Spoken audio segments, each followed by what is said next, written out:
The screen showed 0 to 0 crores, but the real damage wasn't just numbers. It was betrayal. My son had drained our life savings and handed it to his wife's business, a fraud dressed in scented candles and fake orders. He said it was an investment. I called it theft. But while they whispered lies and built paper empires, my 13-year-old grandson quietly tracked every transfer, every shell company, every name they thought would stay hidden. And when the truth finally hit daylight, it wasn't the law that brought them down. It was the boy they underestimated.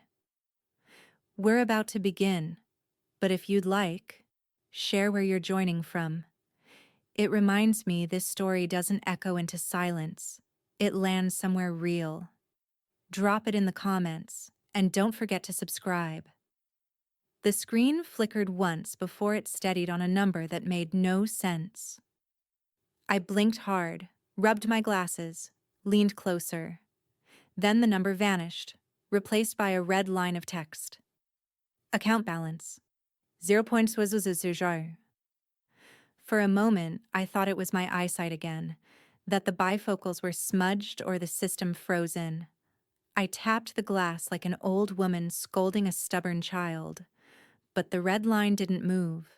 The savings that I'd built over 30 years of sewing other people's dresses, hemming uniforms, patching jeans, gone.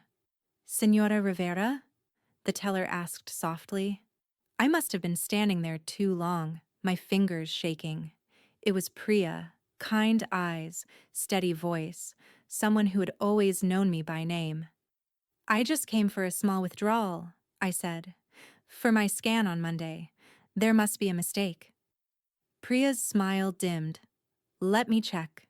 She typed quietly, her brow tightening with each keystroke. The rhythmic clicking stopped. There were multiple transfers, ma'am, in the last week. To whom? I whispered. She hesitated, turned the screen slightly toward me. Morales Pop Holdings, LLC. I knew that name. Jenna's business. My stomach turned. That's my daughter-in-law, I said, the words tasting like rust. Priya's eyes darted up. Do you recognize the transfers? I shook my head. That money was for emergencies. For Daniel. For Mateo. For when I couldn't work anymore. She lowered her voice. I'll print the statements. You should call your son right away. In the parking lot, the phone felt like lead in my hand. Daniel answered on the third ring, voice thin and rushed. Mama, I'm in between deliveries. Can this wait? It cannot wait, I said, steady but cold. The account is empty. All of it. A pause. Then a nervous laugh. It's okay, I used some of it for Jenna's business. It's temporary. She has a new supplier. Temporary? Daniel, that was our life savings. I'll replace it, I swear. It's for investment. She said the return would be tenfold. Tenfold. I could almost hear Jenna feeding him that line, her honeyed voice dripping confidence. I closed my eyes, feeling my pulse pound in my ears. You don't take from family to gamble, I said quietly. Not from me. Mama, don't make a scene. I'll fix it. Then he hung up before I could reply. At home, the smell of lemon cleaner still clung to the kitchen. Jenna stood by the counter, hair perfect, a printed receipt in her hand. Oh, Maria, she chirped. Daniel said you called. We're fine. Look. She waved the paper like proof of faith. Vendor deposit, $6,000. It's already in motion. The number made me dizzy. 6,000. That was supposed to cover my medical copay and Mateo's soccer fees for the season. That's not your money, I said quietly. She tilted her head, smiling as if to calm a child. We're all family. It's an investment for us. Don't worry, we'll triple it by summer. Her phone buzzed. A message preview flashed. Need more pre-orders ASAP. Sight down again. She turned the screen quickly. too quickly.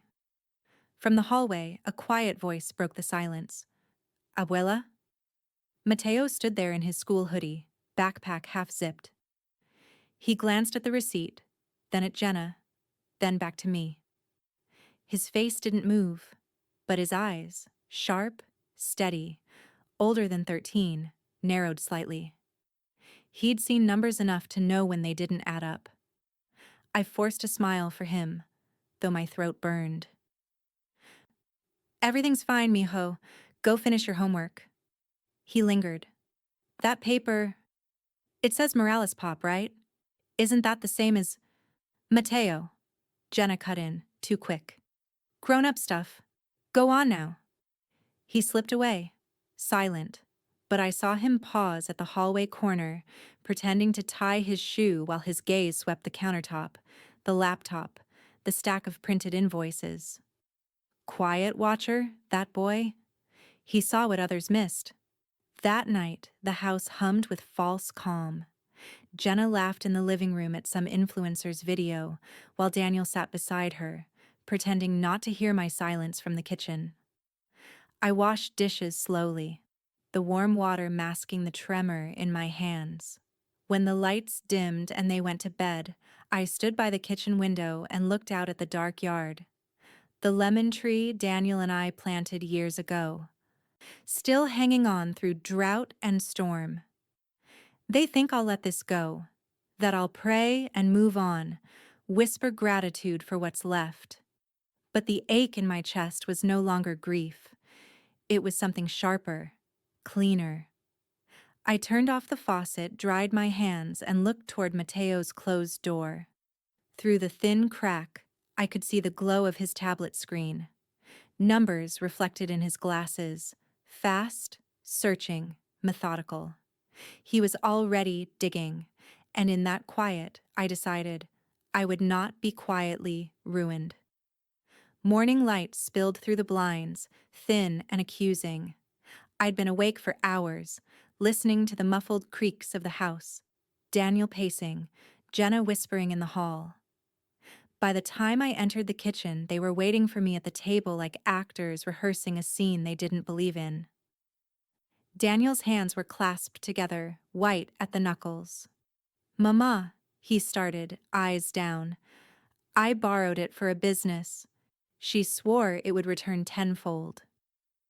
I looked from him to Jenna, who sat back, coffee mug in hand, her expression rehearsed calm. "Borrowed?" I asked. "You emptied it." Jenna smiled lightly, brushing her hair behind her ear. "It's all under control, Maria. You'll see results soon. We already have pre-orders stacking up." "Pre-orders of what?" "Home fragrances," she said, gesturing vaguely toward her phone. "Candles, essential oils, organic stuff. Everyone's doing it." I exhaled through my nose. Everyone, perhaps, but not with other people's savings. Daniel flinched. "Don't make it sound like theft." "What should I call it then?" I said quietly. "An accident? A favor you forgot to ask for?" Jenna's smile faltered. She reached for Daniel's hand. "You said she'd understand." The room thickened with silence. Somewhere outside, a lawnmower hummed. Ordinary life continuing, indifferent. I pulled out the chair opposite them and sat. "You'll reimburse it," I said. "Every cent. I don't care how." Daniel nodded quickly, relief spilling out too easily. "Of course, just give us a few weeks, maybe a month. The next vendor payout." "The next what?" Jenna jumped in. "We're waiting on some deposits to clear. Once they do, we'll replace everything." Their words tangled into one another, smooth and hollow. I'd heard the same rhythm when clients lied about paying next Friday. The sound of promises built on nothing. By afternoon, the news had already leaked. In this neighborhood, whispers moved faster than mail. At the corner store, I overheard my own story being told by people who hadn't lived it. "She let her son handle her money," someone said. "You can't mix family and finances." Another voice. Poor woman, but really, what did she expect? I stood in line, head high, hands steady, as if the gossip were about someone else. But each word pricked at my skin like small needles. When I came home, Mateo was on the couch with his tablet. He didn't look up when I entered. Abuela, he said, tone casual, too casual. Do you want to see something? He turned the screen toward me. Jenna's Instagram page glowed. A pastel grid of candles and silk ribbons, perfect lighting. The captions read, like a script, limited restock tonight, and over 300 orders in 24 hours. Do you see those boxes? He asked, pointing at the photo. I tried reverse searching one. The picture comes from a stock site, and the comments, all fake accounts. Look. He tapped through usernames with no posts, no faces. Nobody's getting anything shipped. I stared at the screen. The lie was clean, curated, beautiful, like a mask too perfect to be human. Keep this to yourself for now, I said, but don't stop looking. He nodded, solemn. I won't. That evening, my phone rang. Priya's voice came low and cautious. Mrs. Rivera, I reviewed the transfer details. We might still trace some of the destinations, but wire transfers move fast once they hit the processor. I can't promise reversal, but I'll flag them internally. Thank you, I said. My voice didn't sound like mine. Steadier, harder. Please keep me updated. After I hung up, I sat in the dim kitchen, listening to the muffled sound of the TV in the other room. Jenna's laughter cut through it, bright and false. Daniel's silence followed, heavier than guilt alone. Later, I found myself standing in Mateo's doorway. He was asleep on his side, one hand tucked under his cheek, his tablet still glowing faintly on the pillow beside him. A paused page showing charts and usernames he'd been tracking. I pulled the blanket up over his shoulder. The ache in my chest bloomed and folded, equal parts sorrow and pride. I'd worked my whole life to protect him from hunger, from shame, and now from our own family. I sat on the edge of the bed for a long while until the house settled into deep quiet. Somewhere between midnight and morning, I realized that grief alone wouldn't fix this. Tears couldn't return money. Silence couldn't clean our name. When I finally stood, I didn't feel like the same woman who'd walked into the bank that morning. I felt sharper, anchored, ready to learn exactly what my son and his wife had done and how to undo it. And as I turned off the light, I caught Mateo's reflection in the tablet screen, eyes suddenly open, watching me. He didn't speak, but I knew he understood. By the time the second week rolled around, the house had gone quiet in a new way. Not the peace of rest, but the stillness of people holding their breath. I could hear it in the way Daniel left early and came home late, in the way Jenna filled the silence with her phone's glow, her fingers moving fast over screens she wouldn't let me see. One evening, as I folded laundry in the living room, Mateo sat cross-legged on the floor, his school laptop open. His face was lit blue from the screen, eyes narrowed, focused. Abuela, he said, voice low. Look at this. He pointed at a spreadsheet he'd made, rough columns of numbers and notes scribbled in English and Spanish. See this name? Mercado vendor. It shows up 3 times, same spelling, same transfer note. But when I search it online, it doesn't exist. The address leads to an empty lot near the airport. My stomach turned. How did you get these? He shrugged a shoulder, pretending to be casual. They were in the statements you left on the table. I smiled despite myself. You've been reading my papers? I've been reading our papers, he corrected softly. Because if Dad doesn't fix this, they'll think it was you and him who messed up. The weight of his words hung in the air, not childish paranoia, but cold logic. I felt something sharp and maternal bloom in my chest, pride mixed with fury. That night, after Daniel came home, I confronted him in the kitchen. He smelled faintly of beer and motor oil, his work uniform half unbuttoned. "I saw the transfers," I said quietly. "Tell me what you really know about those vendors." He froze, then grabbed a soda from the fridge, using the hiss of the can to fill the pause. "It's fine, Mama. I'll work extra shifts. We'll get the money back." "That's not what I asked." He avoided my eyes. "You wouldn't understand. Business stuff. Jenna's handling it." "Business stuff." The words sliced through me. "I understand enough to know when something smells rotten," I said, "and you're standing knee-deep in it." He turned away, pretending to check his phone. "Just leave it, please."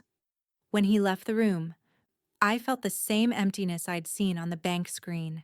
Zero balance, zero honesty. Later that night, Mateo sat at the kitchen table, laptop open again, sleeves rolled to his elbows like a miniature detective. He showed me an email header he'd found, one of the vendor confirmations. "Look, see this line?" he said, tapping the top. "It says ghostinventory.com in the metadata. That's not a supplier. That's a hosting domain for fake stores." He scrolled through screenshots he'd saved, candle names, fake coupon codes, even customer emails bouncing back undelivered. His fingers moved fast, his mind faster. "How do you know all this?" I asked. He grinned faintly. "Computer club. We practice spotting scams. I just didn't think I'd have to use it on my own family." I reached out and rested a hand on his shoulder. "You're doing the right thing, mijo, but be careful. Not everyone wants the truth found." The next morning, I went to the bank to see Priya. She met me in her office, a small room lined with awards and tired-looking plants. "I need your help," I said simply, laying down the printed statements Mateo had highlighted. "These names don't add up." Priya's brow furrowed as she scanned them. "You're right. The routing codes changed mid-transfer. That's a red flag. Someone's masking destinations." "Can you trace them?" "I can try," she said, "but some of these go through third-party processors. Once they're out of the country, it's nearly impossible to pull back." She hesitated. "Still, I'll flag them. Quietly." Her discretion gave me a fragile sense of control, a thread to pull, no matter how thin. By the time I walked home, word had spread further. 2 neighbors crossed the street when they saw me. One, Mrs. Feldman, pretended to check her mailbox, though I knew she'd already collected her mail an hour ago. The shame burned hot under my skin, not because I'd done something wrong, but because gossip didn't care who it wounded. When I stepped through the front door, Mateo looked up from the kitchen table, where maps of online payments and sticky notes formed a web only he could decipher. "They'll think it was you and Dad," he said again, softly, repeating his earlier fear. Then his chin lifted. "But we can prove it wasn't." I stared at him, this boy with a heart too big for the mess he was born into, and felt the air in the room change. The boy had turned the lights on in a house full of liars, and soon, I thought, someone was bound to notice. The tape peeled a little in the morning heat, the paper fluttering like it wanted to escape the message printed across it. "Protect yourselves from scams. Don't be a victim." I stood on the porch holding it in my hand, the cheap ink bleeding slightly from dew. There was no name, no address, just a generic flyer from the community center. But the timing, the placement, was surgical. Across the street, Mrs. Feldman was watering her roses, eyes fixed firmly on the petals. She didn't look up once. I tore the flyer in half and shoved it into the recycling bin, though the words stuck to me like smoke. Inside, Daniel sat at the kitchen table with a half-finished beer. It wasn't even noon. His eyes were rimmed red, and the smell of stale hops mixed with the lemon cleaner I'd used to scrub away the fingerprints from Jenna's laptop. "You're drinking early," I said, trying to keep my tone even. He shrugged. "Long week." Jenna came in behind him, dressed in one of her spotless blouses, phone in hand. She glanced at the can, then at me. "Don't start, Maria. Everyone handles stress differently." "Yes," I said, meeting her gaze. "Some of us drink, some of us lie." Her smile was quick, practiced. "If you're implying something, just say it." Before I could, Mateo entered, backpack slung over one shoulder, trying to pretend he hadn't heard. His eyes darted between us. "I'm heading to the library," he said. "Eat first," I told him. "Then go." He sat down, unzipped his bag, and pulled out his tablet. "Actually," he said softly, "I've been working on something." Jenna sighed. "Mateo? Not now." But he ignored her. "I made a buyer account," he said, eyes on the screen. "For Morales Pop. I messaged about one of their new scent collections." He turned the tablet toward me. A chat box blinked, open and active. The username on the other side read, "Jenna and Pop CEO." "See?" Mateo said. "She thought I was a new vendor. She sent me an email to order directly, for faster processing." I leaned in. The address glowed at the top. aglowfinance.io. Jenna's smile cracked. "You've been pretending to be customers now?" He looked straight at her. "I just wanted to see what kind of business you really run." Daniel stood abruptly. "That's enough. Everyone just stop." His voice trembled between anger and exhaustion. But the air had already changed. The silence wasn't just thick. It was dangerous. That evening, I brought the new email to Priya. Her office light was dim, the blinds drawn halfway. She stared at the printout Mateo had made. "This domain," she murmured, typing quickly. "It's linked to a processor we've seen in fraud cases before. They refund rarely, if ever." She leaned back, thoughtful. "I can pull archived transaction data through our fraud monitoring system, but it might take time." "How much time?" I asked. "A few days at least. Maybe a week. You should keep a low profile meanwhile." I smiled thinly. Low profile isn't an option in my neighborhood anymore. Priya's expression softened. "People talk, but you're doing the right thing." I wished I believed her. That night, I tried once more to get Daniel to call the bank himself. "If you call, they'll listen faster," I said. "You're the joint account holder." He shook his head, not meeting my eyes. "I can't. Jenna would lose it if I went behind her back." "She already went behind yours." He rubbed his temples. "Just stop, Mama, please. You're making it worse." I wanted to grab his shoulders and shake sense into him, but his shame was so thick, so familiar. It almost made me pity him. He wasn't choosing loyalty. He was drowning in it. When he went to bed, the house fell into uneasy quiet. The knock came just past 10. 3 sharp raps. Official, but not unkind.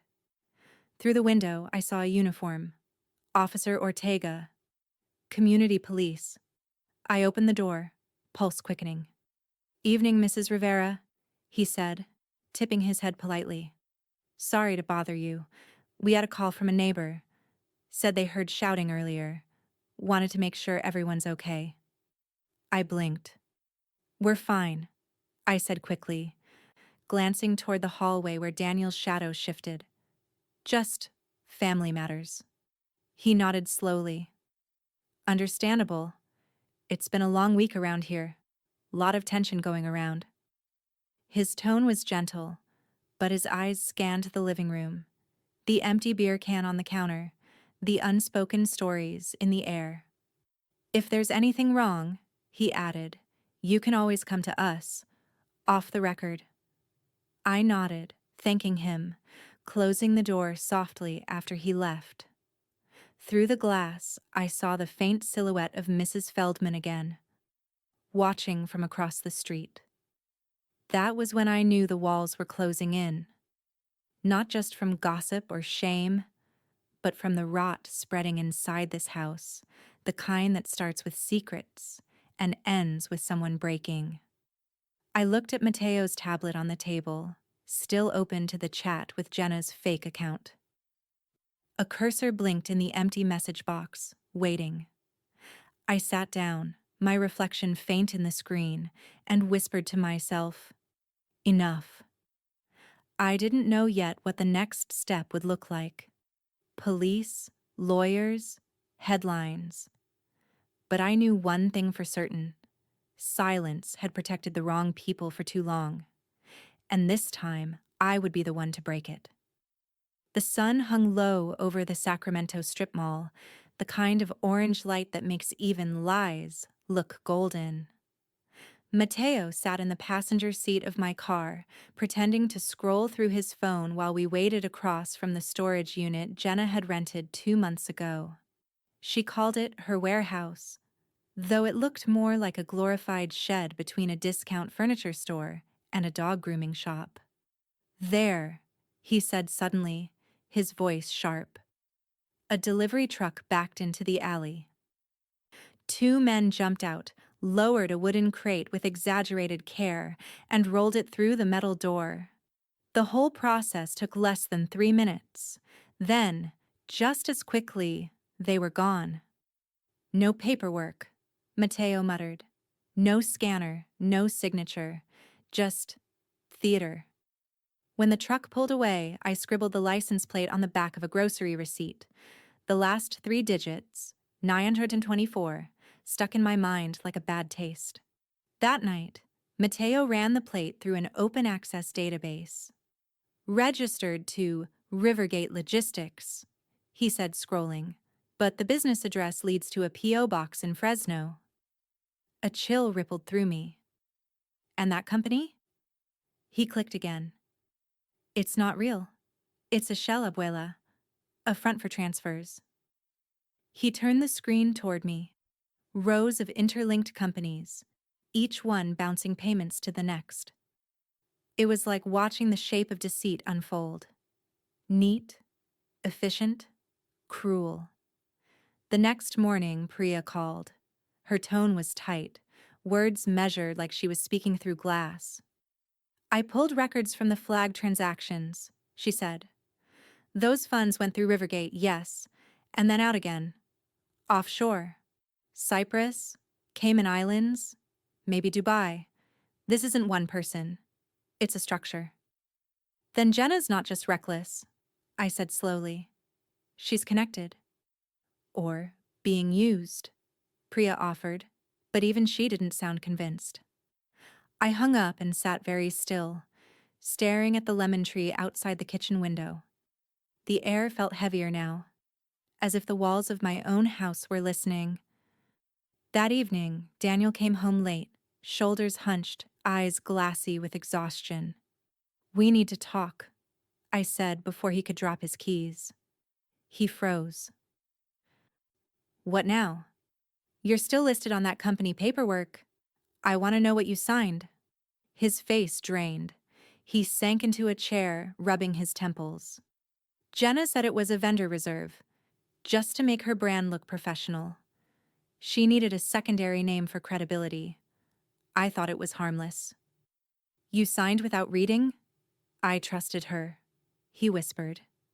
She said investors would laugh if her husband wasn't on the documents. She said, enough. My voice cut sharper than I intended. Do you know what Rivergate Logistics is? He blinked, confused. No. It's a shell, I said, and your name is attached to it. He looked like he'd been punched. So, what happens now? Now, I said, standing. We stop letting her define what happens. When Jenna came in, the tension met her like heat off asphalt. She tried her usual smile, but Daniel's silence stripped her of confidence. "What's wrong with you two?" she asked, setting her purse down. Mateo spoke before I could. "We saw the delivery truck," he said evenly. "The empty crate, the fake company, the fake orders." For a split second, her expression slipped, the calm mask replaced by raw, startled fury. Then she composed herself. "You're spying on me now? You think you know how business works?" Mateo's gaze didn't waver. "You're not running a business. You're running a scam." The room went still. Daniel's knuckles pressed white against the table edge. Jenna laughed once, brittle and bright. "You have no idea who you're talking to. Do you think this is some hobby? I'm connected, Maria. There are people depending on these transactions. You think you can just go to the cops?" "Yes," I said. "I can." Her smile cracked again, a flash of real fear flickering underneath. Later that night, Mateo sat in his room, tapping furiously at his keyboard. "I found something," he called out. "An order confirmation template Jenna's team uses. There's a number buried in the code."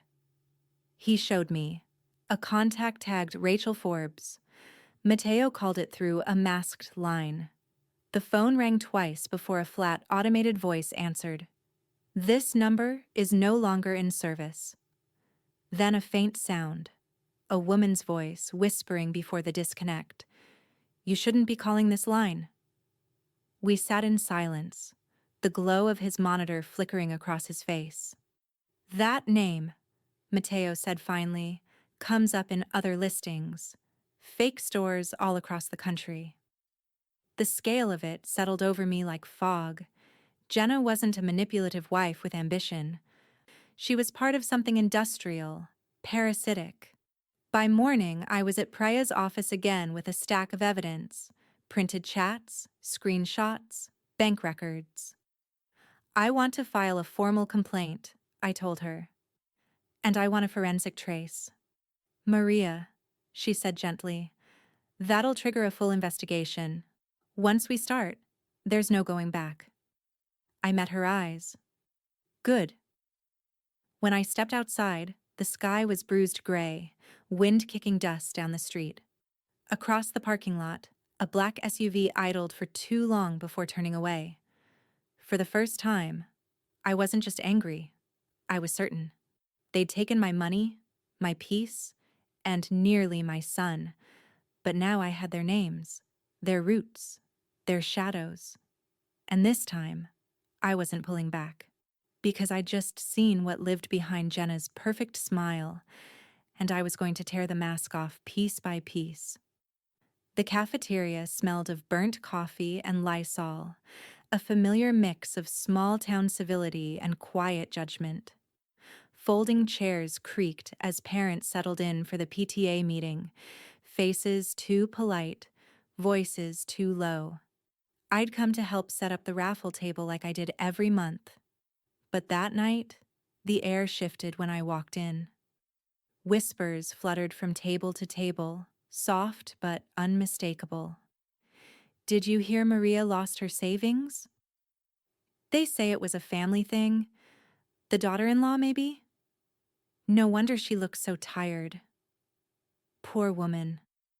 I moved through them as if I couldn't hear, setting down plastic cups, my hands steady only because I refused to let them shake. Across the room, Jenna stood near the snack counter, hair perfect, phone in hand. Her laughter rang just a touch too loud, the sound of someone building her own version of the truth. When our eyes met, she smiled like we shared a secret. Later, I saw why. That night, her Instagram story went live, a soft filtered photo of her and Daniel at dinner, candles glowing between them. The caption read, "Grateful for family who support my dreams, even through hard times. Some people just don't understand entrepreneurship." The comments poured in. Ignore the haters. You're an inspiration. Family first. She'd done it again. Turned my loss into her pity campaign. 2 days later, I caught the first look from one of Daniel's coworkers at the grocery store. Recognition mixed with discomfort. By that afternoon, he called me himself. They found out at work, he said quietly. Someone saw Jenna's post and put 2 and 2 together. They know the account transfers were under my name. What did you tell them? That it was a misunderstanding. His voice cracked. But Mama, they might suspend me. There's talk that I'm being investigated internally. HR wants to see the paperwork I signed for Jenna's company. You have those papers? No. She kept them? Of course she did. I felt the familiar burn of anger spread from my chest to my throat. Then go to her. Get them back. He didn't answer right away. When he finally spoke, his tone was small. She says they're confidential. Investor stuff. She's protecting herself, I said. Not you. That night, Matteo came into the kitchen with his tablet again. His eyes were fierce, not boyish anymore. She's planning a trip, he said. Mexico. Look. He showed me an email thread Jenna hadn't deleted from a shared family calendar account. A booking confirmation for a wellness experience in Tulum. The payment source listed was Morales Pop Holdings, LLC.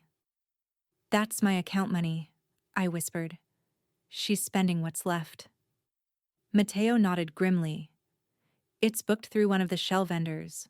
Same network as Rivergate. I sat down hard, the chair scraping the floor. She's leaving, I said. Running before the investigation hits. He swallowed. Then we need to move faster. The boy had more resolve than any adult in the house. I reached for his hand, and for a moment the room went silent except for the hum of the fridge. You shouldn't have to fight this, I said. He looked at me evenly. You shouldn't have to either. The next morning, Priya called me into her office. We've traced enough transfers to justify freezing accounts, she said. But to pursue criminal charges, we'll need the DA's office involved. That means exposure.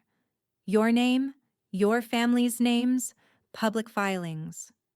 I nodded. Do it. She hesitated. Once this goes public, it won't just be Jenna who suffers. Daniel's tied to those documents. People will see him as complicit. Her words stung because they were true. Then let them, I said. He signed his name. I didn't. She looked at me for a long moment, then said softly, This fight will cost more than money, Maria. You know that, don't you? I met her eyes. It already has. That evening, I drove home past the elementary school, where Jenna's smiling face still hung on the PTA volunteer poster. I stared at it through the windshield, that perfect photograph, crisp, confident, false. Inside the house, Daniel sat alone at the table, head in his hands. They're freezing my paycheck, he said. The bank flagged our account. I stood behind him, my voice low. Then it's working. He looked up, desperate. You don't understand. This could destroy us. No, I said. This could save us. If you stop protecting her. Before he could answer, the front door opened. Jenna stepped in, suitcase half-packed, sunglasses perched on her head. Where are you going? I asked. She smiled, unfazed. A business retreat. Just a few days. The word retreat echoed in my mind, but all I saw was escape. The lemon-scented air of the house turned sour, sharp with something final, because I knew the next time she left, she might not come back, and I wasn't sure whether I wanted her to. When the idea came, it came from Matteo, quiet, precise, and frighteningly sure. He waited until Jenna was gone for one of her business retreats, and then spread his plan out on the dining table like a battlefield map. "I can pretend to be a distributor," he said, eyes flicking between printouts and open tabs. "Someone offering a bulk order. She won't say no to that kind of money." I studied his face. There was something new there, a calm that didn't belong to a child. "And what happens when she shows up?" "That's where you and Ms. Priya and the officer come in," he said. "We don't trap her illegally. We just let her expose herself." The words chilled me. My grandson speaking like a prosecutor. Still, when I called Priya and Officer Ortega, neither hesitated. Priya promised to monitor the financial trace. Ortega offered surveillance under fraud suspicion. I didn't need to ask twice. They had both seen enough of Jenna's trail to want it ended. The bait email went out that night. A professional message written from a clean business account Mateo built from scratch. He called himself Mark Harlan, a retail buyer from Nevada seeking to purchase a new scent line for boutiques. 2 hours later, the reply arrived. "Delighted to connect, Mark. Let's meet in person to finalize bulk deposit. I'll bring my logistics partner." JM Jenna bit hard. We staged the meeting in a vacant industrial unit owned by one of Ortega's friends. Stripped walls, a flickering bulb, an empty corner marked loading dock. Mateo installed a hidden camera inside a light fixture and placed a cheap recorder under a folding table. I stood with Ortega in his unmarked car across the street, my heart hammering as my grandson, a boy who still left his cereal bowls in the sink, walked into the gray warehouse dressed in Daniel's old work jacket. He carried himself older, steadier, a clipboard in his hand, a duffel on the floor. At 4:17 p.m., a white van turned the corner. Ortega raised his camera. "Here we go." Jenna stepped out first, immaculate, sunglasses, hair tied back like she was walking into a magazine shoot. A man followed her, taller, stockier, wearing a courier company badge. They looked around. Cautious but confident, Mateo extended his hand.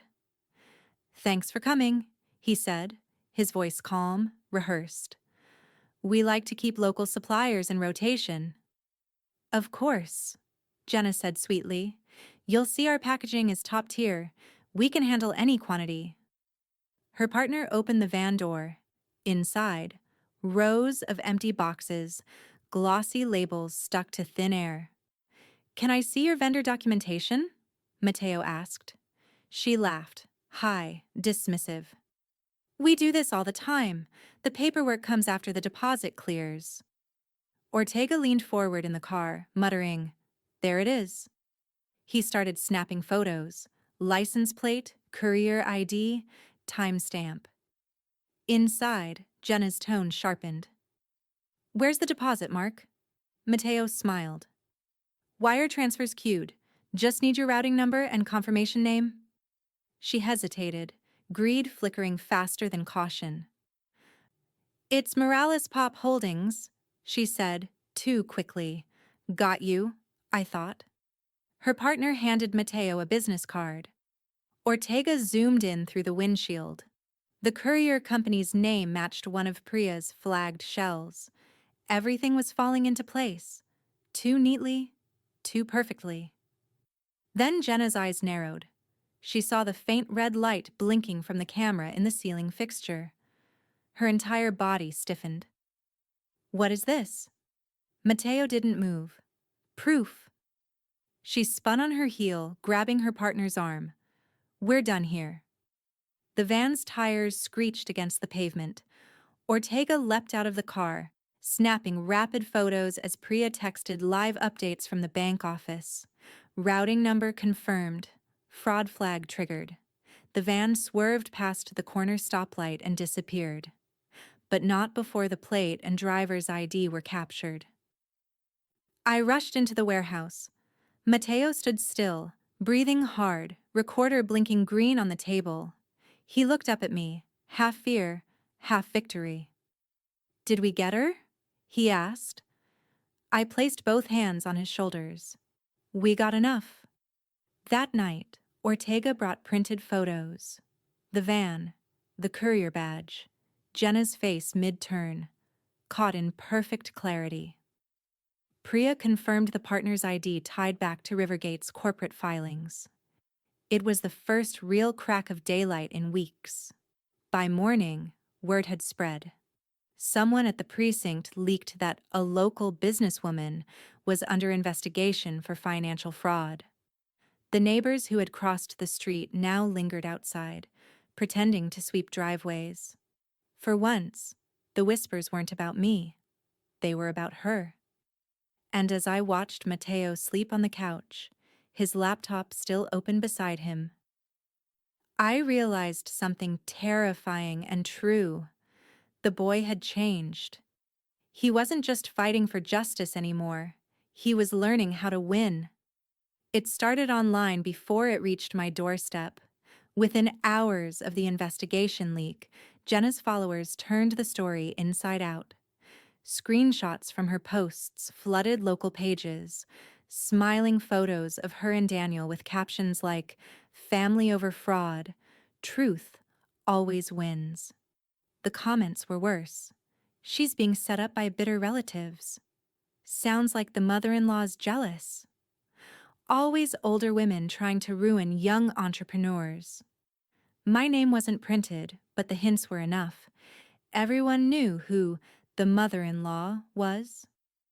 By afternoon, a neighbor stopped answering my wave. The florist where I'd bought birthday lilies for years looked through me like glass. Even the cashier at the grocery store smiled too wide, pity mixed with curiosity. The shame was heavy, but not new. Only now it came wearing hashtags. Daniel came home pale, phone still in hand. "They're destroying her online," he said. "You should see the threats, Mama. People are saying she's being harassed by us." "By us?" I asked. "We're the ones she stole from." "She swears she didn't do anything illegal," he said, voice rising. "She says you set her up, that Mateo tricked her into a meeting." "Mateo saved you," I snapped. "Don't twist that." Daniel slammed his hand on the counter. "If the bank or the police press charges, I'm leaving. I won't be part of this circus." For a second, I thought he might mean it. Not as a threat, but as a surrender. "You'll leave your son?" I asked quietly. He looked away. "He doesn't look at me the same anymore." And he was right. Mateo's eyes had changed, sharper now, older. When Daniel walked in a room, the boy went silent, like he was watching a stranger. That night, Priya called. "Brace yourself," she said. "Jenna's courier filed a countersuit. Claims your family entrapped them, that the meeting was a setup for blackmail." I gripped the edge of the sink. "They recorded themselves trying to sell fake products. How can they twist that?" "They're arguing chain of custody," she said. "And it's working. The investigation slowed." My pulse pounded in my ears. "Then we need more proof." "That's why I called. I've found someone, a consumer protection attorney, pro bono. She's handled cases like this. We can push back, but we'll need every document, every transfer detail." "Mateo's been collecting everything," I said. "He won't stop." "Then neither will we," Priya replied. When I hung up, Mateo was already at the dining table, laptop open, surrounded by sticky notes. "Abuela," he said without looking up, "I think I found something new." He clicked through folders of screenshots. Jenna kept backups of her invoices in a shared drive. "Look at this.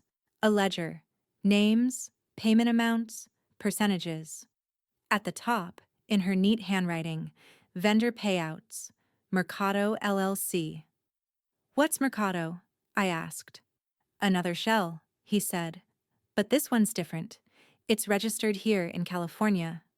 He scrolled further. The ledger listed clients, dozens of them, and payouts linked to bank accounts with cryptic initials. The same initials repeated. DR. My blood ran cold. Daniel Rivera. Mateo hesitated. Could be, but the entries. They matched the timeline of the withdrawals. The next morning, Priya called again. Her tone was different, careful. Maria, I need to tell you something before you see it on paper. The courier who drove the van. He says the rental contract was under Mercado LLC, and the authorized signer. She paused. Say it, I said. Daniel Rivera. The air went out of my chest. That's impossible. I wish it were, she said softly. His signature's on the form. I sat down hard on the edge of my bed. The lemon tree outside the window swayed in a slow wind, the same one I'd planted with Daniel when he was 10. Before any of this. Before money had ever poisoned our name. He must have signed it for her, I said, my voice shaking. He didn't know what it was. Maybe, Priya said. But it's the smoking gun now. That evening, Daniel didn't come home. His phone went to voicemail. The news online worsened. Now the headlines read, Husband tied to fraudulent logistics firm. Investigation expands. I scrolled until the screen blurred. Mateo sat beside me quietly. We can still prove he didn't mean it, he said. I looked at my grandson, the boy who had already seen too much of how adults destroy what they love. I don't know if the truth cares about meaning anymore, I said. He frowned. Then we'll make it care. His voice trembled, not from fear, but conviction. Outside, a car door slammed. Tires crunched over gravel. I moved to the window just in time to see a police cruiser stopping across the street. 2 officers stepped out, one of them holding a clipboard. They weren't here for Jenna. They were here for my son. The paper trembled in my hands before I even opened it. Official seal, county insignia, my name typed beneath primary account holder, Rivera versus Morales investigation. Inside, a photocopy, Daniel's signature, blue ink smudged slightly at the tail of the R. It was on 3 separate contracts authorizing vendor transfers from our joint account to Mercado LLC. For a moment, I couldn't breathe. The sound in my ears was hollow, like someone knocking from inside a locked room. When Daniel finally came home that night, he looked exhausted. Unshaven, shirt half-tucked, eyes bloodshot. I didn't say a word. I just laid the papers in front of him on the kitchen table. He stared for a long time, then whispered, Where did you get these? They were subpoenaed, I said. Your name's on every one. He sat down, hands gripping his knees. She said it was for her credit, he murmured. She told me if she opened another line under her name, the bank would shut her down. So I signed. I thought I was protecting her. I wanted to shout, to throw every shattered piece of my trust at him. But the sight of him breaking was its own punishment. His shoulders shook. I didn't read the fine print, he said. God, Mama, I didn't even read it. And the other transfers? I asked quietly. He looked up, eyes wide and wet. Those aren't mine, I swear to you. I only signed 1 form. But the papers said otherwise. 3 signatures, identical. Mateo had been standing in the doorway the whole time, silent. Abuela, he said carefully. Can I see them? I handed him the stack. He studied the handwriting like a detective, brow furrowing deeper with every line. These 2, he said after a minute, aren't the same. Look. He pulled up a photo on his tablet, a scanned copy of Daniel's work documents from months earlier. The slant is different. Dad's R always loops inward, but here it's open. And see this? He pointed to the last stroke. It stops mid-line, like whoever signed it was tracing from a sample. Daniel blinked. You're saying they forged it? Mateo nodded slowly. At least one of them. I felt my knees weaken. Then who? The next day, Priya arranged for a forensic analyst through the consumer attorney. We met in her small office, the air heavy with paper and coffee. The expert compared Daniel's old contracts to the new ones under a magnifier. 2 are authentic, he said. The third is not. The pressure pattern's wrong. The pen lifted mid-stroke. Someone copied his hand using a mechanical guide or an overlay. Classic forgery, but professional. Professional? I repeated. Not your typical amateur fake. Someone had access to digital scans and practice samples. Priya glanced at me. That means someone wanted Daniel to look involved, deeply. I sat back, numb. To protect themselves. The analyst nodded. Exactly. That night, Mateo brought his laptop to the table again. Abuela, he said, voice quick with certainty, I found where they got the sample. He showed me a file embedded in an old hotel invoice, one Jenna had used for a vendor conference weeks earlier. The PDF still contained metadata, Daniel's scanned signature as an attachment.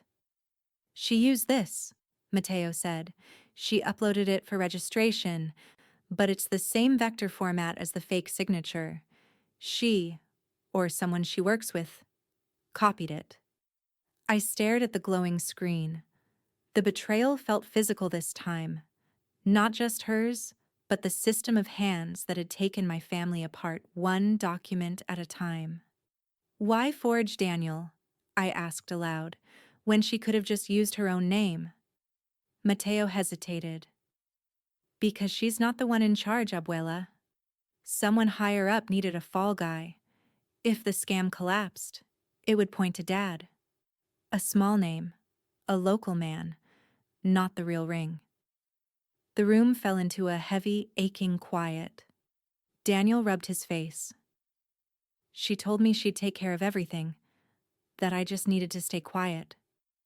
She took care of herself, I said, my voice like gravel, and she used you as her shield. Later, after Mateo went to bed, I sat alone in the kitchen. The subpoena papers lay beside my coffee cup, the signatures staring back at me like ghosts. Priya's words echoed in my mind. Once this goes public, there's no turning back. She'd been right. Because this wasn't just Jenna anymore. It wasn't just the money or the marriage or even my ruined name. It was a network. Invisible. Methodical.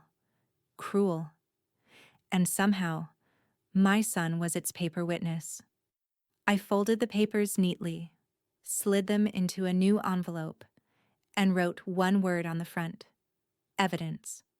When I looked out the window, the porch light caught the reflection of a car idling at the end of the street. The same black SUV from weeks before. Only this time, I didn't look away. Because if they wanted to scare me into silence, they'd come to the wrong house. And if they wanted to bury my son under forged ink, I was ready to dig up the entire system that handed them the shovel. Their lights turned the quiet street into a stage. Camera crews leaned against the curb, sipping coffee, waiting for movement. The headline scroll on a reporter's phone read, County Consumer Attorney opens inquiry into Mercado LLC after whistleblower evidence. That whistleblower was us, though no one knew it yet. I watched from the living room window, curtain drawn halfway. Mateo sat beside me on the couch, laptop open, his fingers restless. Daniel paced behind us, muttering to himself. He hadn't slept in 2 days. Don't talk to anyone, I said. Not until Priya tells us. He stopped pacing, hands in his hair. You don't get it, Mama. They're calling me a criminal on TV. You signed one paper, I said evenly. The rest was forged. Doesn't matter, he said. In the eyes of the world, I'm her partner. He wasn't wrong. On the screen, a clip played. Jenna walking into the county courthouse in sunglasses, flanked by her lawyer. Cameras swarmed her like bees. "I'm cooperating fully," she said, voice steady, carefully humble. "I'm as much a victim as anyone. My business was hijacked. My husband and his family were manipulated too." Then, right into the camera. "I love Daniel. I hope he forgives himself." Mateo slammed his laptop shut. "She's blaming him." "She's rewriting the story," I said, "and she's good at it." By afternoon, her army of followers had mobilized. The hashtags were everywhere. Justice for Jenna. Family scam. Mercado victim. On one video, a self-proclaimed influencer shouted outside the courthouse, "This woman built a business from nothing, and now she's being smeared by her own family." It was grotesque. Lies traveling faster than truth, dressed in sympathy. But Mateo wasn't done. "They want a story," he said. "Then we'll give them one." He spent the night building a digital folder, timestamps, receipts, wire logs, audio clips. Every screenshot we'd collected, every recording Ortega had documented. Then he compiled it into a silent montage, faces, dates, dollar amounts, and sent it through a private consumer tip line Priya had mentioned once. By morning, it had leaked. The local news ran a segment titled, "Inside the Shell." Exclusive look at Mercado LLC's money trail. There were no names, but the footage showed everything. The fake invoices, the shell company transfers, the courier van with Jenna's partner visible in the driver's mirror. For the first time, the public's outrage tilted. Comments online turned uncertain. "If this is real, she's not innocent." That van plate matches the report from last week. Wait, wasn't her husband's mom the original account holder? Truth had begun to breathe again. The cost came swiftly. Daniel's job placed him on administrative review. His work email was suspended. The bank froze his remaining access, citing pending litigation. He sat at the kitchen table that night, hollow-eyed. "I can't even pay the light bill," he said quietly. Mateo reached for his hand, but Daniel pulled away. "Don't pity me." "I don't," Mateo said. "But you can't give up, Dad." Daniel laughed bitterly. "You think courage pays the mortgage?" His voice cracked, and for a second the angry man fell away. Just my son again, lost, ashamed. A child who'd once built lemonade stands to buy me birthday cards. When he left the table, I stayed behind, staring at the bills, the frozen accounts, the fragments of our family held together by a 13-year-old boy's determination. The town fractured along fault lines. Some neighbors avoided us completely. Others, the quiet ones, the ones who had once whispered about me, left casseroles at the door, no note attached. Shame and sympathy, interchangeable currencies. I went to see Priya that afternoon. Her office was buzzing, phones ringing, interns running documents. "The case is moving," she said. "But this is bigger than Jenna now. The DA's office suspects an organized fraud network, regional. They'll want witnesses." "Witnesses," I repeated. "Not victims?" She smiled faintly. "Sometimes they're the same thing." That night, I sat by Mateo's desk as he cross-referenced every file one last time, labeling each with meticulous care. His hands trembled, not from fear but from fatigue. "Go to sleep," I said. He shook his head. "Not yet. It has to be bulletproof. If one thing's wrong, they'll say we faked it." He looked up at me, eyes burning with something fierce and adult. "We can't lose because we're right." I touched his shoulder. "You've done enough," he whispered. "Not until they can't lie anymore." Outside, thunder rolled in the distance, the kind that promised change, not rain. And as I watched my grandson fight the world with nothing but truth and grit, I realized the storm had finally shifted directions. The house of cards was trembling, but I also knew, when it fell, it might crush us too. It started at the kitchen table again, where all our schemes seemed to begin. Mateo stood at the whiteboard I'd once used to track grocery lists. Now it was covered in arrows and account names. "If we wait for the court order," he said, tapping the marker against one name. "Mercado LLC.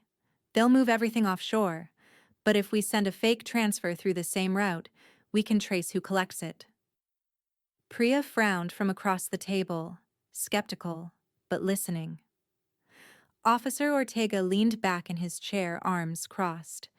"You're saying a 13-year-old wants to run a sting operation on an interstate fraud ring?" "I'm saying," Mateo replied calmly, "I can set a bait transaction, small enough to look real, big enough to trigger their greed." I opened my mouth to protest, but Priya was already considering it. "If we get the county attorney to approve a controlled reverse transfer," she said slowly, "we could use it as a forensic test, track the endpoint account in real time." Ortega's brow furrowed. "That's federal-level work?" Mateo shrugged. "So call them." There was a silence, and then something shifted. Ortega exhaled, stood up, and reached for his phone. The plan took 3 days to clear legal channels. During that time, my nerves unraveled thread by thread. What if they didn't bite?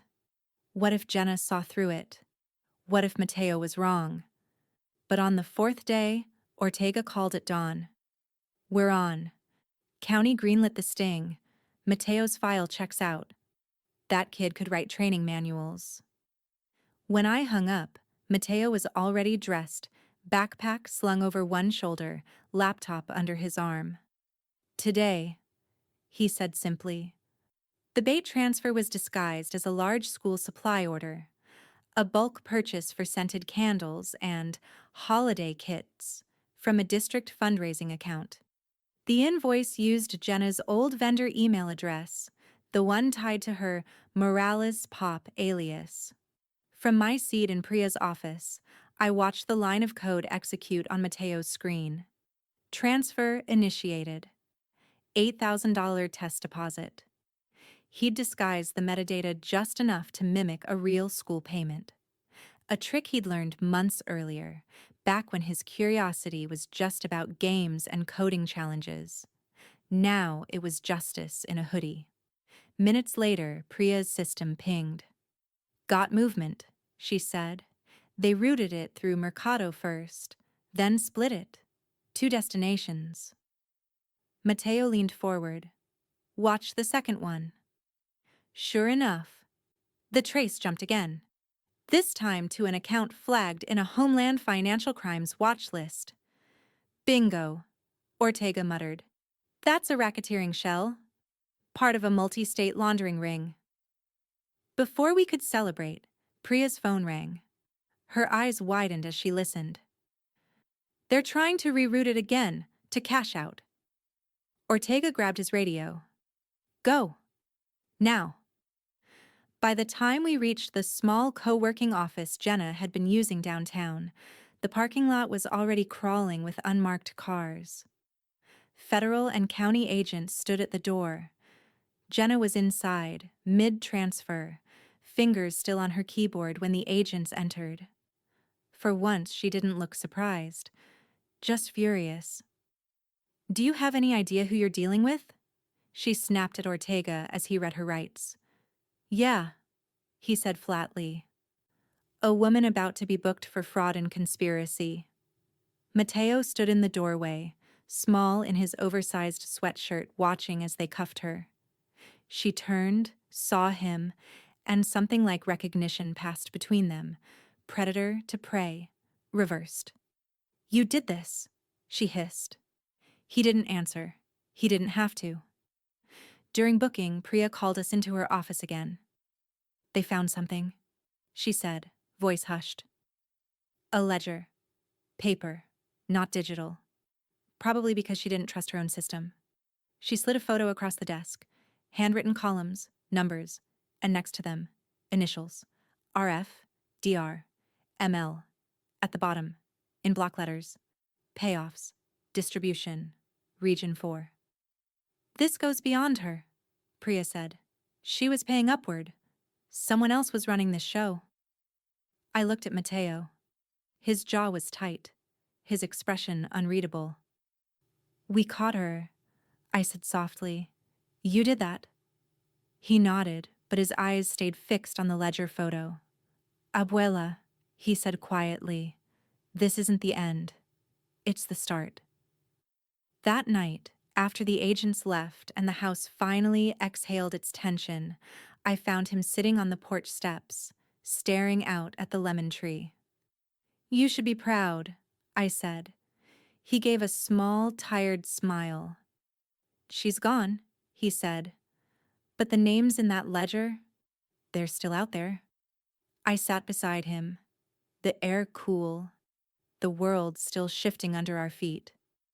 He turned to me, eyes fierce in the dark.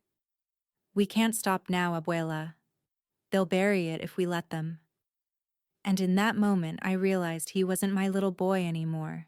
He was something else entirely, a force the truth had forged. My little prosecutor. And he wasn't done yet. He came home late, shirt wrinkled, face drawn. The sound of his keys on the counter was louder than usual. I was sorting bills at the table. Unpaid, unopened, a mountain of slow ruin. Mama, he said quietly, I need to talk to you. The way he said it, like a confession, not a conversation, made my stomach tighten. He sat down across from me, elbows on his knees. They found more transfers, smaller ones, the ones I helped move for Jenna last fall. I thought it was just paying off her suppliers, but now they're saying I was laundering money. He rubbed his face, his voice cracking. I swear, I didn't know. She told me it was to cover debts, to keep her business clean. I just wanted her to stop crying. I stared at him, the words falling between us like stones. You moved the money, I said. I moved our money, he whispered. To protect her, to protect us. I didn't know she was already lying. He looked up then, eyes red. I need your help, Mama. Please, I don't have a lawyer. I can't face this alone. Before I could answer, the window rattled with the low thrum of a car idling outside. I pulled back the curtain. A news van. Another. Cameras turning toward our porch light. Don't, I said. Don't open that door. He leaned back, broken. They already think I'm guilty. Maybe I am. The next morning, neighbors gathered on their lawns like spectators at a slow-motion car wreck.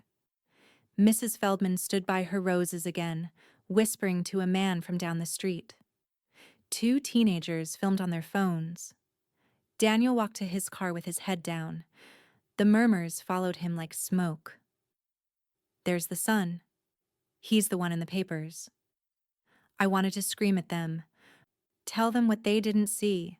The boy who used to carry my sewing machine from the car when my wrists hurt, who'd spent his life trying to be good.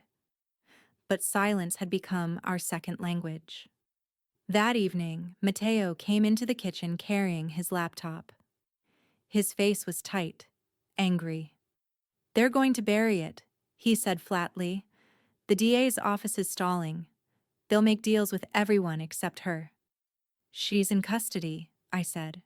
They'll charge her. Not enough, he said. She's naming names, Abuela, blaming Dad, blaming you. I turned sharply. Me? He nodded. Her lawyer's saying you pressured her for money, that you manipulated the account. Elder abuse, they're calling it. The words hit harder than I expected. I felt them in my throat, cold and humiliating.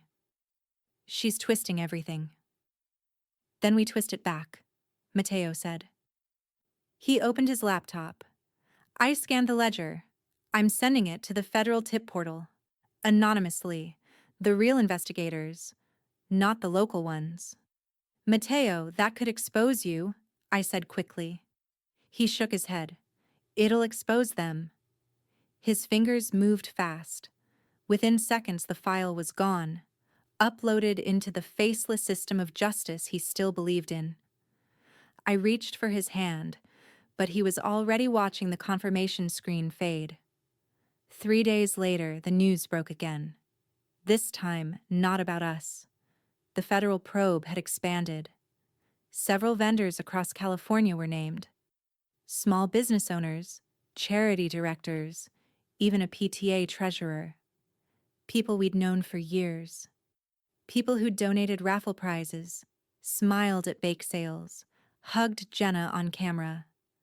The world was smaller now, and dirtier. Daniel watched the coverage in silence. I knew some of them, he said finally. I thought they were clients. You weren't alone in believing lies, I said softly. But he didn't look at me, only at the TV, where Jenna's lawyer was giving another press conference. She's the victim, the lawyer said smoothly. Mrs. Rivera and her grandson coerced my client, exploited her mental state, and weaponized private information online. This is elder abuse, harassment, and defamation. I turned off the TV, but the poison lingered in the air. That night, I sat by the window again, the lemon tree shivering in the wind outside. I could hear Daniel pacing upstairs, Mateo typing furiously at his desk. For the first time, I felt it. Not anger, not fear, but fatigue deep enough to hollow me out. I'd wanted justice, but now it looked like vengeance, no matter how I framed it. If I protected my son, I might lose my name. If I pressed for restitution, I might destroy him completely. I whispered to the dark, "What would your father have done?" The silence didn't answer. Only the rustle of leaves and a siren far off, growing closer. Then my phone lit up on the table. Unknown number. Federal caller ID. I stared at it, heart thudding. Because whatever came next, I knew it would decide not just who is guilty, but who we'd have to become to survive it. He'd barely slept for 2 nights. When I came downstairs, the faint glow of his laptop painted his face in pale light, shadows under his eyes. Abuela, he said, without looking up, I'm ending this. Ending what? The lies, he said, all of them. He turned the screen toward me, a digital spiderweb of tabs, screenshots, and a live call interface.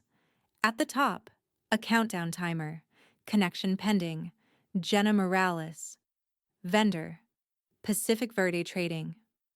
She still thinks she's got allies, Mateo explained.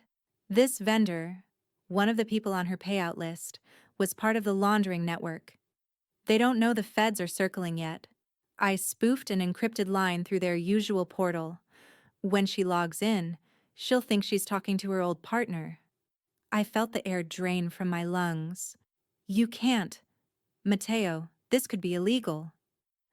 Priya said county's allowed to record if one party consents, he said, and I do. Before I could stop him, the call connected. Jenna appeared on screen, her image crisp and controlled even under the harsh fluorescent light of the detention office. Across from her, on a split feed, a nervous man in a warehouse office leaned forward, Pacific Verde's owner. Randy, Jenna said smoothly, you got my message. We need to move the last of it before they freeze everything. He hesitated. They're already asking questions. If I touch anything, then make it look like a pre-order refund, she interrupted, rolling her eyes. Half the funds came through Morales Pop anyway. Just call it a product recall. That's how we cleaned it before, remember? Every word landed like a hammer. I covered my mouth. Mateo just stared, still as stone. You said this was contained, Randy hissed. They're pulling names, Jenna. Homeland's in it now. She smiled, that same glacial composure she'd always worn at PTA meetings. Let them dig. They'll find paperwork, not people. All of it's legit on paper. Fake shipping logs, vendor reviews, deposits timed to real campaigns. I built the template myself. My heart pounded. And the money from Mercado? He pressed. Pre-orders, she said again, smug. $1 million worth of them, paid, shipped nowhere. The best kind of product. The county consumer office's feed, where Mateo had mirrored the call, was recording silently. I could see Priya's name flash as she joined the viewing link. Jenna kept talking. You just need to re-upload the invoices to the dummy Dropbox. I'll handle the rest when I'm out. When you're out? Randy's voice cracked. You're under indictment. Relax, she said with a dry laugh. They'll cut a deal. They always do. Then, suddenly, Randy's expression shifted. Confusion, then dread. Wait. Who's on the line? He'd seen it. The faint reflection of the county seal watermark Mateo had embedded in the background. Jenna, he said, voice rising, we're being... The feed glitched. Files started disappearing from Randy's screen. He was deleting them in panic. But it was too late. The backup feed was already archived on Priya's end. Connection terminated. The silence after felt enormous. Mateo sat back slowly. They said everything themselves. I couldn't speak. My hands trembled. Minutes later, Priya called. You did it, she said breathlessly. That's the missing link. The county attorney just filed emergency subpoenas. The feds are naming the network head. It's not just Jenna, it's Elliot Marsh. I frowned. Who's that? The regional e-commerce investor, she said. The one who backed half those shell vendors. The mastermind. The name alone would blow the story wide open. That evening, Daniel came home from the precinct, face streaked with tears. I saw the footage, he said, collapsing into a chair. She really did it. Everything. He looked up at Mateo, voice breaking. I'm sorry, for not believing, for not protecting you, for not being the man I was supposed to be. Mateo just nodded, quiet and distant, like the apology was too heavy to hold. On the TV, Jenna's lawyer tried to spin again, calling the video a deep fake, a trap, a digital witch hunt. But the evidence was undeniable. The town that once whispered against us now whispered about her, about the empire of deceit that a boy had cracked open. I stood behind Mateo, my hand on his shoulder as the anchors replayed the incriminating lines. He didn't smile. He just whispered, "One truth at a time, abuela." And though the headlines now said RICO investigation expands, Morales Pop founder named central witness, I could see the exhaustion in his face, and the quiet, dangerous knowledge that this victory had come at a cost none of us could yet measure. Outside, thunder rolled again, but this time it wasn't distant, because every house of lies, once split open, brings its own storm. And my grandson, my little prosecutor, had just called it down. By the time the restitution hearings began, the courthouse felt like a second home. Every hallway smelled faintly of toner and coffee. Every clerk knew my name. Reporters still waited outside, but now their questions were different. They weren't asking if I'd lost everything. They were asking how much I'd get back. Inside, the air buzzed with quiet tension. Victims filled the benches, retirees, small shop owners, single parents. Each of us carried a folder, each of us a story. The judge, an older woman with a calm, exacting voice, flipped through her notes. The court orders that all liquidated assets from Morales Pop Holdings, Mercado LLC, and associated shell entities be directed into a restitution pool. She read aloud. Primary beneficiaries, verified victims. Her gaze lifted briefly. That includes Mrs. Maria Rivera. I didn't move, not even to breathe. Only when the gavel struck did I feel my throat loosen. Jenna sat across the aisle, pale beneath the courtroom lights. Gone were the polished blouses and the perfect hair. She wore beige prison cotton, wrists cuffed. When her sentence was read, 8 years with eligibility for early release after 5, she didn't look at anyone. Not me, not Daniel, not even her own lawyer. Her restitution order was larger than any of us expected, every cent she'd stolen, plus fines. The courtroom murmured. When it was over, she was led away, shoulders rigid. For a moment she turned. Maybe by instinct, maybe to confirm we were real. Our eyes met. There was no satisfaction in me, only quiet certainty. Weeks later, letters began to arrive. One from the bank first, a formal apology printed in polite fonts. Due to systemic oversight and account vulnerability, they were reimbursing 60% of my savings through a consumer protection fund. Then another envelope, smaller, an official check. Not enough to replace what was lost, but enough to remind me I hadn't been erased. I held it in my hand a long time before depositing it. Dignity, I realized, isn't measured in balance sheets. It's measured in survival. Daniel's transformation came slower. He'd stopped drinking. The anger had burned itself out, leaving only guilt and quiet purpose. He started volunteering at the community center, talking to men who'd fallen for scams, families rebuilding from betrayal. Support group, he told me one night, a shy smile tugging at the corners of his mouth. For people who thought they were protecting someone and lost themselves instead. I nodded. That's a good place to start. He still carried the weight of his mistakes, but he carried it standing up. Priya, too, had changed. She received a commendation from the county, a framed certificate she didn't hang in her office. It's not the paper, she told me over coffee one morning.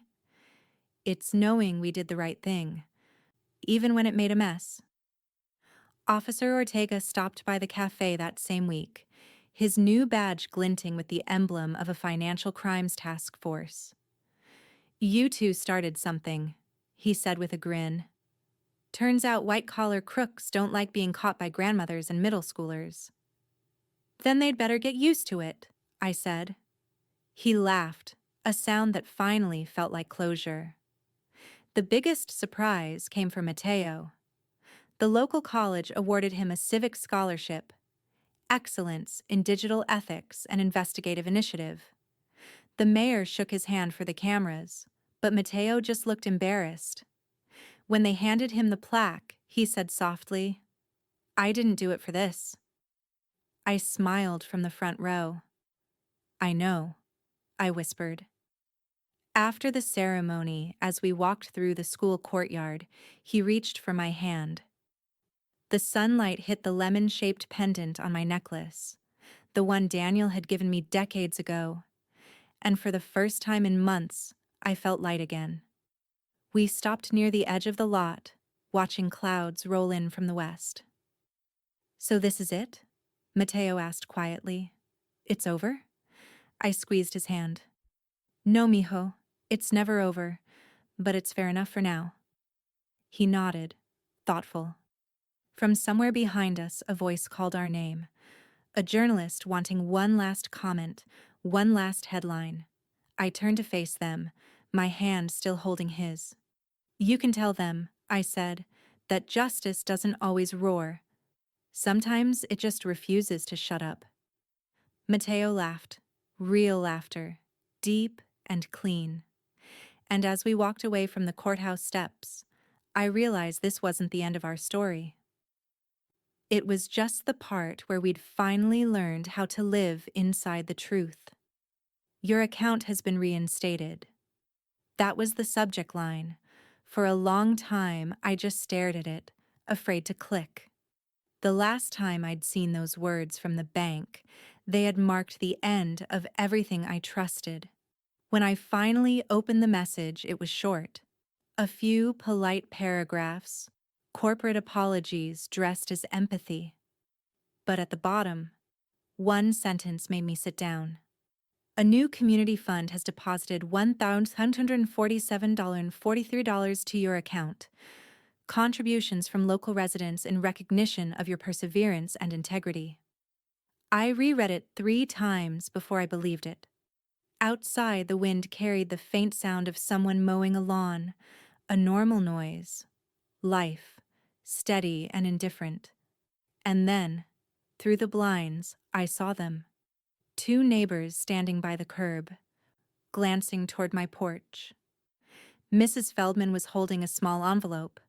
By the time I opened the door, she looked ready to flee. "We should have done this earlier," she said softly, pressing the envelope into my hand. "You were right the whole time. I'm sorry I ever doubted you."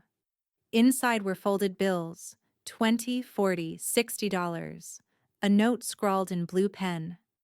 For the Lemon Tree Fund. I didn't know whether to laugh or cry, so I did both. That afternoon, Daniel came home with grocery bags and a tired smile. "Guess who they asked to speak at the PTA meeting?" I raised an eyebrow. "You?" He nodded, setting down the bags. "They want me to talk about financial awareness, how to spot scams, how to protect families. Funny, huh?" "It's fitting," I said. "You've learned the hard way." He chuckled, rubbing the back of his neck. "Yeah, the really expensive way." But when he spoke about it that night at the school, standing in front of parents who once whispered behind our backs, I saw a different man. No defensiveness, no shame, just honesty. And when he mentioned Mateo's name, the applause was real. Afterward, he joined us in the hallway, where Mateo stood holding a new certificate. Junior Innovators Award, Community Impact. Daniel tousled his son's hair. "You're making us proud again, kid." Mateo grinned, but his voice was steady. "It's not over yet. I'm building something." 2 weeks later, I understood what he meant. On the living room TV, a local news segment played. Teen develops app to help seniors identify suspicious transfers. The camera showed Mateo sitting at his computer, explaining how the program worked. "It tracks unusual spending patterns," he said. "But it's simple. My abuela tested it. If she can use it, anyone can." The interviewer laughed. So did I, standing in my kitchen, tears blurring the screen. By evening, downloads had begun across the county. Priya texted a single line. "Tell him this changes lives." The next morning, I planted 3 lemon saplings in the yard, small, bright things after a long winter. The soil smelled alive again, wet and forgiving. When I looked up, Daniel was watching from the porch, coffee in hand. "More lemons?" he asked. "Always more," I said. "You never know when you'll need a little brightness." He smiled, and for the first time in what felt like forever, it reached his eyes. That weekend, I wrote 2 letters. The first was for Priya. A handwritten thank you. The kind people used to send before the world forgot how. "You didn't just save my account," I wrote. "You reminded me there are still honest hands inside big systems." The second was an invitation. Dinner next Sunday for Officer Ortega and his wife, Laura. No press, no case talk, just food and peace.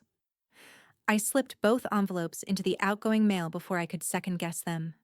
As evening fell, Mateo and I sat on the porch steps, the lemon trees catching the last gold of sunset. The world was quieter now. The noise had moved on to another headline, another scandal.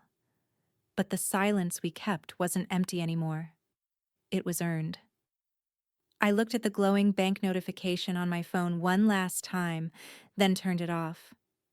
They drained our account, I said softly, more to myself than him. But they didn't take our resolve. Mateo looked up at me, his face lit by the porch light. We made them pay, he said. I nodded, squeezing his hand. And after that, I whispered, we learned how to count our blessings again. The wind rustled through the lemon leaves, bright, alive, unafraid. And for the first time since the balance hit zero, I felt whole.